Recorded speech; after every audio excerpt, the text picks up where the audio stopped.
Ranking funniest Indian moments.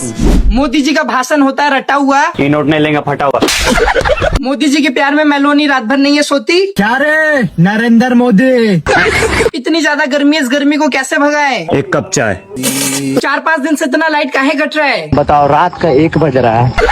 इतनी ज्यादा गर्मी है कि मन भी नहीं करता जाने का बाजार। बस 5000। बर्तन तुम ही धोते हो घर जाके। सच सच बता करता क्या है तू घर पे, अगर एक भी काम करता है क्या करता है। मैं अभी घर जाके क्या करेगा। क्या करेगा। अभी जैसे 10:30 से पहले चला जाऊंगा हाँ। तो नायरा जागरी होगी, हाँ।